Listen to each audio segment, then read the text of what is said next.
Olá, turma da Nassau. Para quem não me conhece, eu sou Analisa Barros, fisioterapeuta, e estaremos juntos aí nos próximos minutos nesse congresso online de fisioterapia para que vocês possam aprofundar mais um pouco o conhecimento de vocês nessa época da pandemia. E para os que não me conhecem, eu vou fazer uma breve apresentação.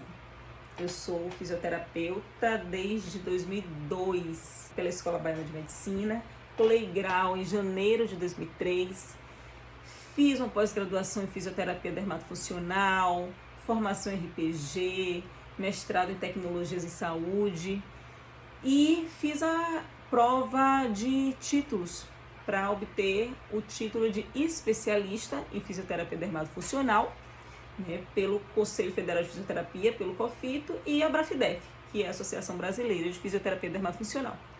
E eu queria até compartilhar isso com vocês, porque eu só soube dessa diferença de especialista e especialização depois da graduação. Então, quando a gente faz uma pós-graduação, nós temos uma especialização naquela área. Eu tenho especialização em dermato, em ortopedia, em respiratória e tal. Mas para que você utilize o título de especialista, você precisa realizar a prova de títulos, ser aprovado, e aí sim, a gente é especialista em determinada área. Essa prova normalmente ocorre a cada 2 anos e aí depois vocês valem a pena dar uma olhadinha para quem se interessar. E hoje vamos conversar sobre as alterações posturais e a fisioterapia dermatofuncional, 2 áreas interligadas pela funcionalidade. Na verdade, eu já recebi alguns questionamentos de como é que eu podia atuar em áreas tão diferentes, áreas tão distantes. Mas, minha gente, essas áreas estão muito mais interligadas do que vocês imaginam. Estão muito mais entrelaçadas do que vocês pensam. E aí eu resolvi trazer alguns exemplos, acho que eu poderia falar aqui o dia inteiro, mas resolvi trazer alguns exemplos para tentar mostrar para vocês como elas se complementam. E eu penso que, independente da área que a gente queira trabalhar dentro da fisioterapia, eu penso que a gente tem que pensar que nós trabalhamos com uma reabilitação, com uma recuperação. E essa minha visão eu levo para dermatofuncional também. E eu sou muito grata a essas 2 áreas que confesso que num primeiro momento eu jamais pensaria que elas iriam se cruzar. E eram 2 áreas que eu já me encantava desde a época da faculdade.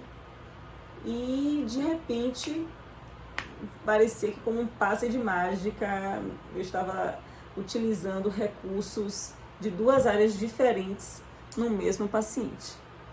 Mas na verdade é porque a gente tem que pensar, gente, que o nosso paciente é um ser único, né? A gente tem que realmente olhar esse paciente de uma forma global, não dá para setorizar, né? A não ser que seja uma área assim, realmente bem específica, mas que você tenha conhecimento até para poder indicar para um colega que trabalhe com aquela área, com aquela especialidade.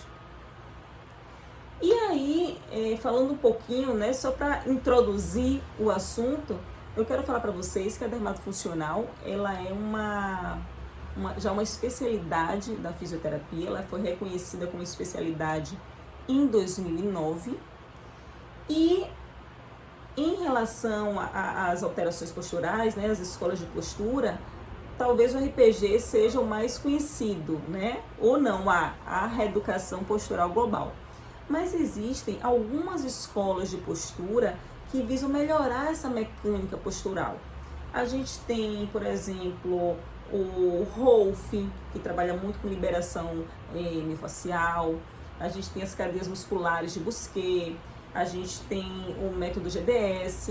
E a gente tem o RPG, né, a reeducação postural global, que talvez seja a mais conhecida, que trabalha com ele embasado numa metodologia mais ativa, onde nós vamos procurar reorganizar essa mecânica postural através de algumas posturas, né? São posturas onde a gente vai tentar promover um alinhamento e melhorar aquela postura. Na verdade, a gente utiliza uma marca específica, né? Acho que vocês já visualizaram.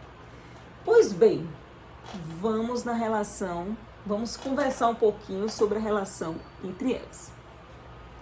O primeiro exemplo que eu trouxe para a gente conversar é aquela paciente ou aquele paciente que me procura no consultório com a queixa de uma protusão abdominal, daquela gordurinha abdominal, aquela pochetezinha que tá ali amarrada em nome de Jesus, que já fez todo o tratamento estético, já procurou nutricionista, e a barriga não sai, já faz atividade física abdominal e a pochetezinha tá ali. Espero que ninguém aí esteja se identificando com isso. Pois bem, eu, com meu olhar de fisioterapeuta, eu já vou ter um olhar diferenciado para essa pessoa que já chegou com essa história. E olha que interessante, gente. Esse caso, por exemplo, pode ser uma alteração postural. Pode ser uma alteração no diafragma, no tônus do diafragma. E para isso, eu vou relembrar com vocês, né, de alguns pontinhos da anatomia. Depois vocês correm lá no livro e dão uma revisada, que é o seguinte: a gente tem o diafragma, né, que é o principal músculo da nossa respiração, o nosso principal músculo inspiratório. E olha o que é que acontece. Toda vez que a gente inspira, né, ele é uma cúpula aqui com cavidade para baixo, parece uma abóboda aqui, né? Toda vez que a gente inspira, esse diafragma desce, e quando a gente expira, esse diafragma sobe. Ok. Agora vamos relembrar só um pouquinho desse diafragma antes de eu continuar aqui. O diafragma, ele tem só para vocês terem uma noção, né, da inserção, da complexidade desse músculo, ele tem uma inserção, gente, lá na lombar. Não sei se vocês lembram disso. Ele tem uns pilares, né, que do lado direito, ele vai ali do disco intervertebral de L1 e L2, L3, e pode até chegar ao L4. E do lado esquerdo, ele é um pouquinho mais curto. Ele vai ali do disco intervertebral de L1 e L2 e pode chegar até no disco intervertebral de L2 e L3. Mas o que eu quero deixar claro é que imaginem que o próprio diafragma, ele se insere lá atrás, nessa região lombar. E ele tem a parte também que se insere aqui nessa face interna, também das últimas costelas, lá da 11ª à 12ª. Espero que estejam acompanhando aí. Pois, voltando, quando a gente puxa o ar, quando a gente inspira, esse diafragma desce, expande o pulmão. Quando a gente expira, esse diafragma sobe. Só que, quando existe uma alteração de tônus desse diafragma, que ele está, por exemplo, hipertônico, ele tende a descer. No que ele desce, ele vai aumentar essa pressão intraabdominal. No que você aumenta essa pressão intraabdominal, a gente tem uma distensão dessa musculatura, inclusive a musculatura profunda, do transverso. Quando a gente distende, existe uma projeção anterior desses órgãos abdominais. Ou seja, aumentou essa pressão intraabdominal, esses órgãos se deslocam aqui para frente e a pessoa fica com uma protusão abdominal. Ou seja, o problema não é o excesso de gordura, né, no tecido adiposo, lá na hipoderme. O problema não é esse. O problema é o aumento dessa pressão intraabdominal que gerou uma projeção desses órgãos abdominais. Entenderam? E aí o que acontece? Isso normalmente vai acontecer em quem tem uma fraqueza da musculatura profunda. Olha que interessante. A pessoa não tem um bom tônus dessa musculatura profunda. No aumento dessa pressão abdominal, ela se distende, a barriguinha vai para fora e a criatura vai procurar você para trabalhar gordura localizada. Não é, gente, aí gordura localizada. Aí é que tem que ter um olhar do fisioterapeuta. Diga se a gente não tem um olharzinho diferenciado. A gente tem, gente. Nossa profissão é a coisa mais linda. Ai, meu Deus. Enfim, me empolgo falando essas coisas. Mas voltando lá. Tratamento para uma paciente dessa não vai ser com os recursos da dermatofuncional que gerem lipólise, né, que gerem essa quebra do adipócito. Não vai ser. A não ser que ela também tenha associada essa gordurinha localizada. Eu confesso que a maioria dessas pessoas tem essa alteração de músculo, mas tem também um acúmulozinho de gordura localizada. E aí, eu, por exemplo, que trabalho, né, nas duas áreas, graças a Deus eu vou ter ferramentas para oferecer para essa minha paciente, para eu tratar, né, tanto a parte muscular, quanto o excesso de tecido adiposo que está ali naquela região. E aí, por exemplo, é claro que eu vou falar aqui de uma proposta de tratamento generalizada, né? Porque para isso a gente teria que fazer uma avaliação e ter um protocolo individualizado para cada paciente. Mas para essa paciente, por exemplo, que tem essa alteração de tônus, diminuição da força do transverso e a gordurinha localizada, eu ia fazer um trabalho todo de liberação miofascial do diafragma. Eu ia fazer um trabalho de tonificação dessa musculatura profunda do transverso. Vamos lembrar, gente, relembrar que a gente tem, né, alguns músculos da parede abdominal, onde a gente tem músculos superficiais e músculos profundos. Né? Quando a gente vê, por exemplo, aquela barriga de tanquinho, ali é a musculatura superficial, que são os retos do abdômen, né? O reto abdominal. Abaixo dele, nós temos os oblíquos, internos e externos, e a gente tem um músculo transverso. Lembrando que uma das funções da parede abdominal é conter os órgãos e vísceras. Então, se essa parede está fraca, ela vai distender, esses órgãos vão se projetar, e aí, né, a gente já conversou sobre isso. Então, eu, como fisioterapeuta, vou utilizar cinesioterapia. Eu vou utilizar o movimento, o exercício com o meu paciente, para que eu possa utilizar o exercício abdominal correto para trabalhar a musculatura profunda. Por quê?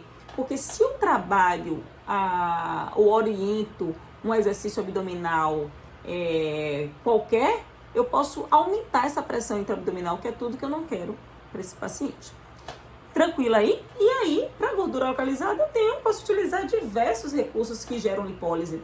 Posso utilizar carbox, posso utilizar criolipólise, posso utilizar uma ultracavitação, aí associa com a massagem, enfim, é um mundo. E que vai depender, por exemplo, de cada paciente. Espero que vocês tenham entendido essa primeira relação, que é algo bem comum, né? Que as pessoas sempre associam a gordurinha localizada à estética.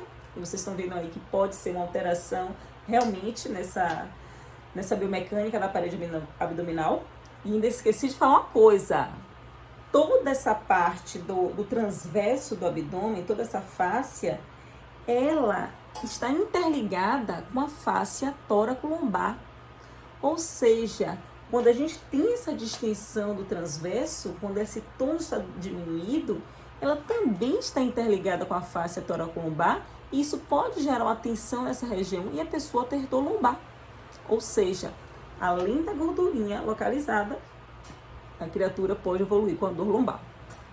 Então, temos que olhar essa paciente ou esse paciente de uma forma bem global. Tranquilo? Vou passar para um outro exemplo. Alguns pós-operatórios de cirurgias abdominais. E vou falar de um exemplo que eu trabalho bastante, que é o pós-cesárea. O pós-cesárea, né, para as pessoas leigas, veem aquela cicatriz pequenininha e falam assim, nossa, isso aí é meramente estético. Minha gente, se a gente imaginar que aquela cicatriz ali tem cerca de 7 camadas até a saída do neném. Foi feita a incisão na pele, foi feita, né, nas 3 camadas da pele, foi feita a incisão em músculo, em fáscia, em peritônio, em 3 camadas do útero. Agora imagina todos esses tecidos tendo que passar por um processo de reparo. Enfim, tira o neném, sutura camada por camada, né? Porque o cirurgião não vai lá suturar todas as camadas juntas, não. É suturada camada por camada. E essa pacientinha vai para casa. Diferente de um pós-operatório normal, né? Onde a pessoa já sabe que vai ter que ficar de repouso, A gente sabe que essas mamães nem sempre têm o repouso necessário, né, para que o corpo pudesse se resguardar para recuperar da forma que deveria. E aí podem ocorrer algumas complicações, como por exemplo, cicatriz hipertrófica e queloide naquela região, pode ocorrer uma descência de sutura, né, a abertura dos pontos, pode ocorrer alteração de sensibilidade, edema nessa região pericicatricial e, no meu ver, a pior dessas complicações é a aderência, a retração cicatricial. Por quê? Porque essa aderência, essa retração, ela pode causar repercussões funcionais que vão muito além da aparência estética, né? Claro que não é nada bonito a gente ver aquela cicatriz repuxada, mas se tudo fosse estética, enfim, vamos relembrar novamente, né? Se a gente imaginar, se a gente tiver um raio-x dessa estrutura, quais são os músculos que estão aqui por trás?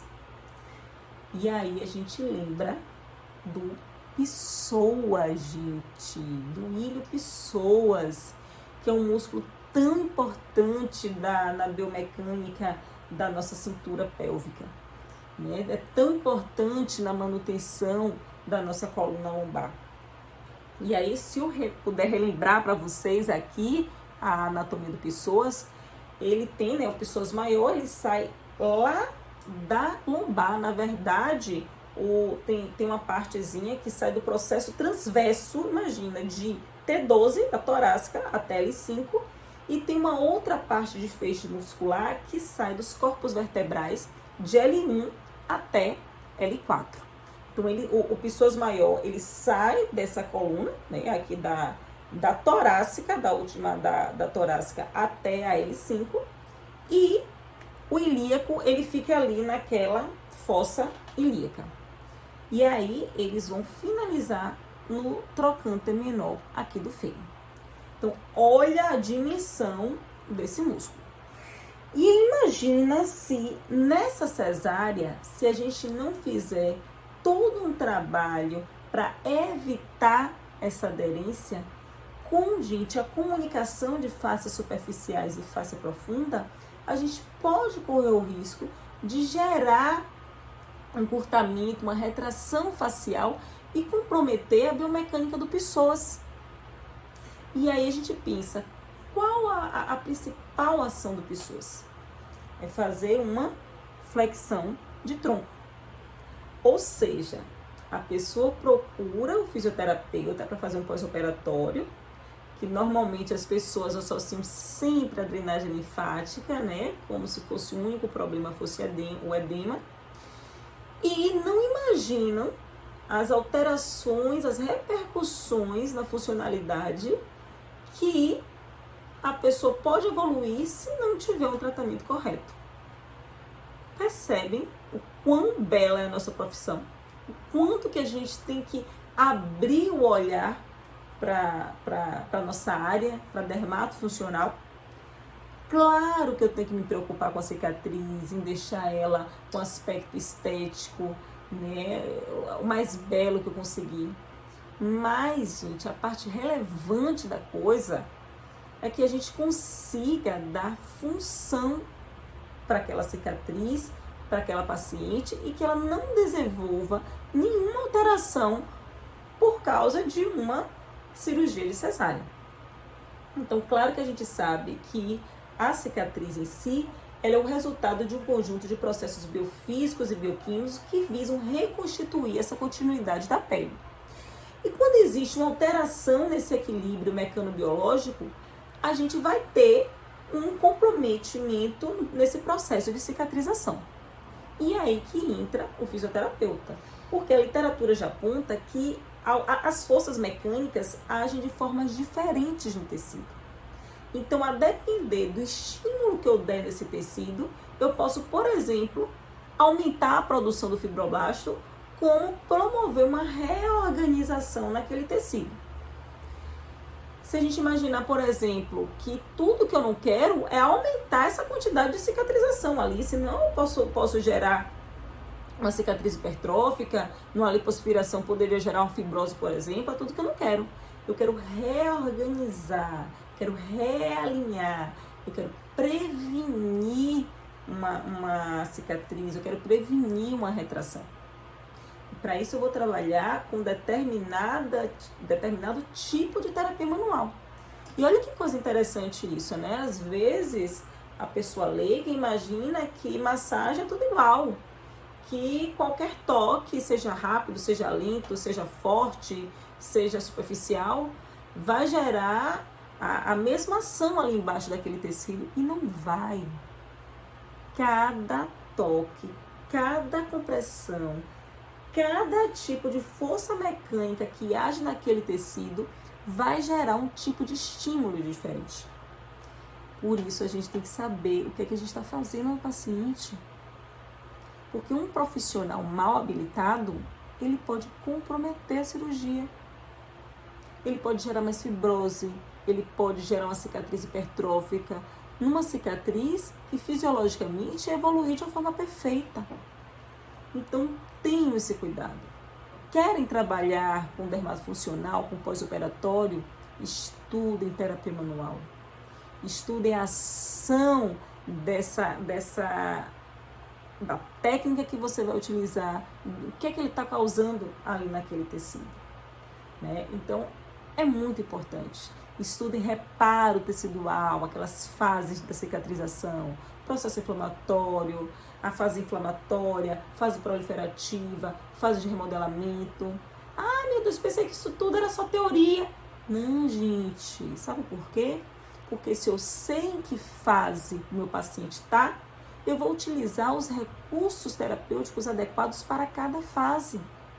Esse é o nosso diferencial. Nós não somos técnicos, né? A gente tem que se lembrar disso. Se eu quero, por exemplo, promover uma degradação, se eu quero promover, por exemplo, uma reabsorção de tecido, uma cicatriz que esteja, por exemplo, com a fibrose, eu vou trabalhar, por exemplo, com técnicas de compressão.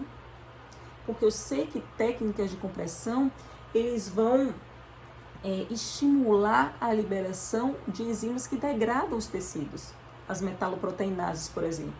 Então, eu sei que eu vou precisar de trabalhar técnicas de compressão. Eu sei que eu vou precisar trabalhar com técnicas lentas, curtas, respeitando a resistência do meu tecido. Mas isso é...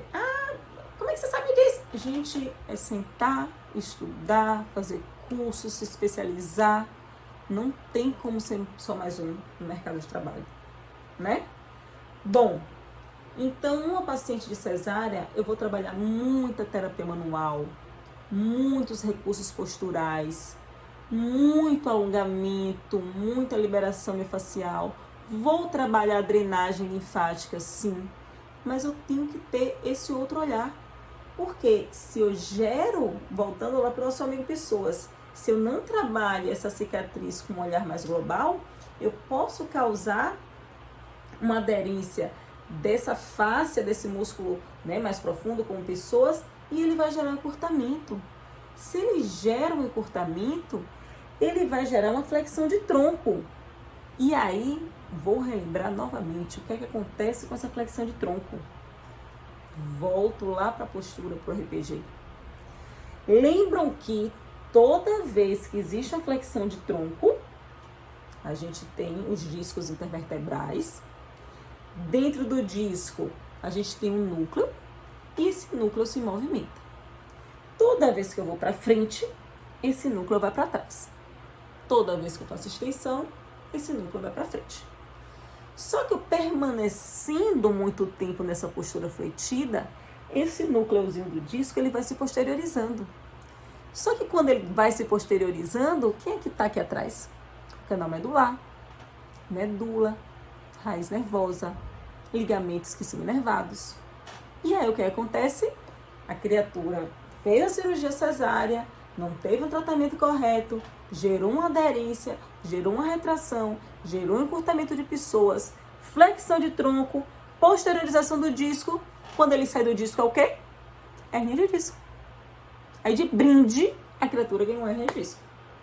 Isso serve também para pacientes que fazem abdominoplastia, cirurgia plástica de abdômen. Mesma coisa. Espero que vocês tenham entendido mais uma vez essa relação. Então eu vou fazer todo o pós-operatório, né, com o olhar da dermato, mas eu não vou esquecer que se eu não tratar da forma adequada, eu posso gerar uma repercussão funcional. E eu preciso ter esse olhar global. Tranquilo? Já que eu estou no abdômen, vou dar o último exemplo, para vocês terem mais ou menos uma ideia. Quando a paciente chega lá e quer tratar uma flacidez de abdômen. Ah, doutora, minha barriga está flácida, tal. Primeira coisa, que tipo de flacidez é essa? É uma flacidez muscular ou uma flacidez tissular, que é uma flacidez de pele? Porque a depender vão ser tratamentos completamente diferentes. Completamente diferentes. Se eu tenho uma flacidez de pele, eu vou trabalhar com recursos que estimulem a indução do colágeno, né? Que eu faça com que meu corpo produza colágeno. Eu posso trabalhar com a radiofrequência, que é a minha preferida. Eu posso trabalhar com a própria Carbox. Eu posso trabalhar com dermocosméticos que sejam firmantes, enfim. Eu tenho uma linha de trabalho que é diferente. Mas se eu tenho uma flacidez muscular, aí eu já começo a pensar numa outra proposta de tratamento. Porque se envolve músculo da parede abdominal, vai mexer praticamente o corpo todo, gente. Que é o nosso centro de força é a nossa parede abdominal. E muitas vezes essa flacidez muscular, ela está relacionada com a diástase abdominal. Vocês já ouviram falar nesse termo. A diástase abdominal é o afastamento desses dois retos, né, que a gente tem aqui no abdômen, dessa parede abdominal. Normalmente está associada no pós-parto, né, onde houve uma distensão grande da parede abdominal. Mas não necessariamente a gente vai encontrar diástase somente em pacientes que têm no pós-parto. O homem, por exemplo, pode ter diástase também. Enfim, e a diástase pode ser supraumbilical, umbilical, infraumbilical, e isso também tem que ser avaliado, né, presencialmente. Mas o que eu quero falar é que não vai ser meramente uma queixa estética.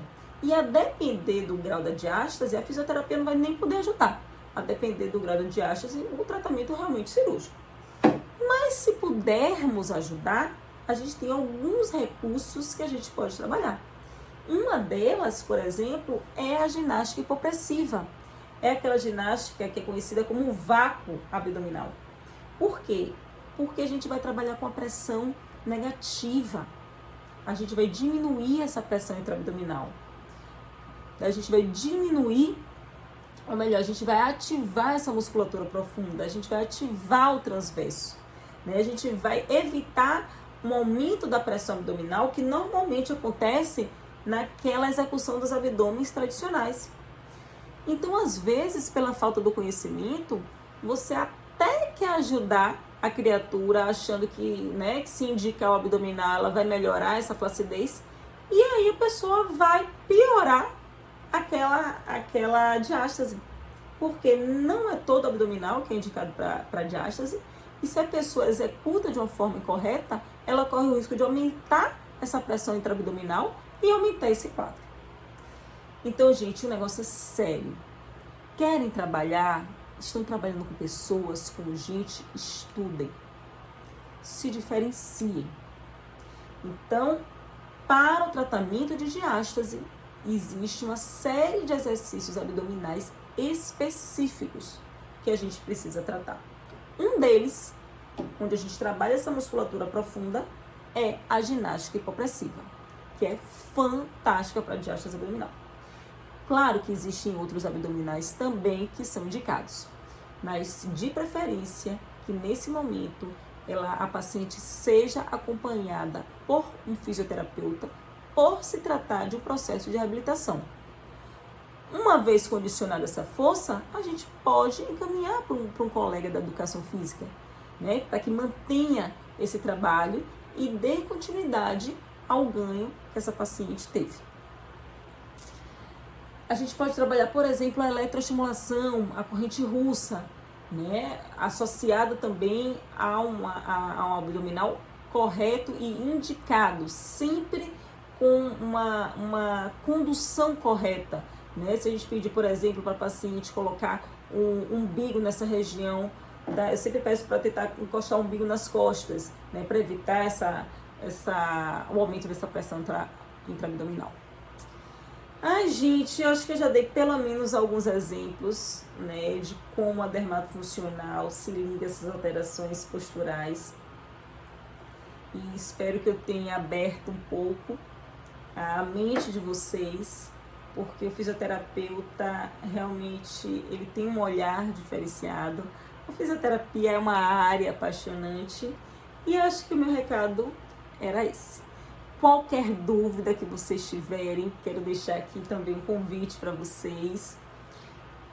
Eu tenho um canal do YouTube onde eu compartilho um pouco desse conhecimento da fisioterapia. Então, quem quiser me encontrar, vai lá no YouTube, procura Ana Luísa Barros, fisioterapeuta, que eu vou ter o maior prazer de compartilhar esse conhecimento com vocês. E podem ir no meu Instagram também, que está como Ana Luísa Barros Físio. E qualquer dúvida que vocês tenham, apareçam por lá, a gente bate um papo, conversa, troca experiência. Isso aí, tá bom? Um beijo para vocês e fiquem com Deus.